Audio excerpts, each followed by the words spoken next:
Who better to get a read on all this is former UK Parliament member, now safely ensconced in the US of A, in Florida, in West Palm Beach, John Brown. John, always good to have you. What's going on back in your mother country? Thank you, Neil. Well, first of all, I think the British swamp has almost successfully neutered Brexit. And you're seeing a potential rebellion happening within the Conservative Party. I was in the House of Commons for almost 15 years with David Davis, and I've met Boris Johnson too in the House of Commons, although he joined after me. And I think basically, as you say, the British people wanted Brexit, and Prime Minister May had two absolutely Trump royal cards. The first was just to leave. As the second largest contributor to the European Union, if Britain had just said, if the European Union is not prepared to negotiate in good faith, we'll just go. And she threw that one away. She just yielded concessions all the way in with no returns. The second was what I termed the Trump card, which was with the great President Trump. She came over here. The meeting went not badly, but almost badly. And we were trying to get a Canadian-style trade deal which would have given her absolute power to negotiate with the European Union, which some call the Euro-Soviet, but there we are. And what she did was she didn't really flirt. Unlike Margaret Thatcher, she has no skill at flirting with the male leaders. She's sort of rather like, no sex please, we're British. And what happened when Trump negotiated with her, she was cool in that meeting. Then in front of all your cameras, he held her hand and she almost froze, as if an electric shock had gone in it, instead of adding her hand to his and really warming up to his. Are to bring the point that there was a little camaraderie there, so I know you're not being sexist in your comments. But I do want to ask you about this idea that she was never keen on Brexit. She was pragmatic, some would say practical, respected the will of the British people and was going to implement that, but did so from that very time grudgingly. Now it's coming back to cost her. Is it too late for her to try to dial it back? Is she looking now at, a Finnish leadership? I think so. I mean, I think you're right. She voted Remain herself. But then she pretended, and I went to her first Prime Minister's questions, and I was convinced that she was genuinely going to fight for Brexit. But what she's done is just give in on all the major issues, and with no return from the European Union. And it's emasculated Brexit, and so all the real Brexit believers are now terribly upset.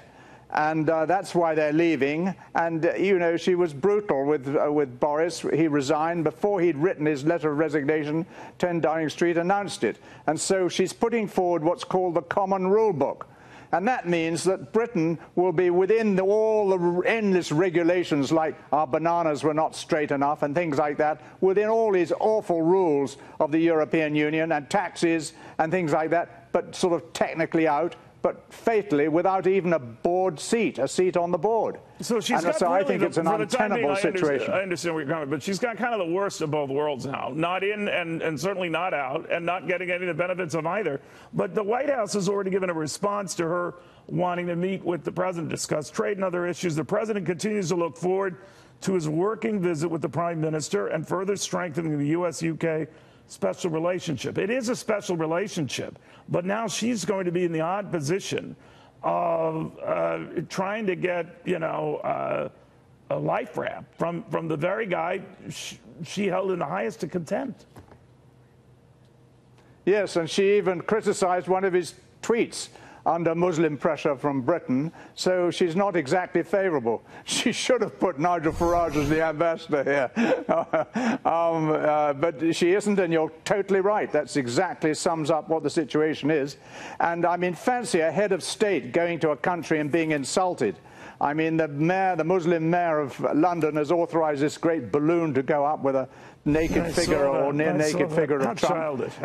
This is a terrible way to welcome a leader who's probably the most powerful leader in the world, and I think potentially one of the greatest presidents America's ever had. I mean, England's going to be really sorry for all these insults and the disparaging way in which May has really, under the cover, treated President Trump. Well, you know, regardless of what you think of President Trump, if you're going to blast him for being crude and rude and all this, and then you have this giant toddler balloon over the skies of London, you're doubling down on the very thing that you supposedly hate. It's ridiculous. Exactly. I totally agree with you. And it's an unprecedented way in the whole world of treating a leader. I mean, even Stalin treated Roosevelt and Churchill with dignity. I mean, I've never known a leader of a country treated like this. And she's done nothing but sit back and accept it. Yeah, we'll and I think it bodes ill for Britain. We'll have to see whether President Trump, who's a great negotiator, manages to retrieve something good out of this situation, because it's in America's interest to keep this very special relationship, as you say, alive, and also to have trade with Britain. Britain's the second largest contributor to the European Union and has worldwide trading links. And so it's to America's advantage that we get on well together and have trade together. Yeah. It's a mutual advantage. I agree. There's a lot more common bonds than there are differences. John Brown, always a pleasure, my friend. Thank you very, very much.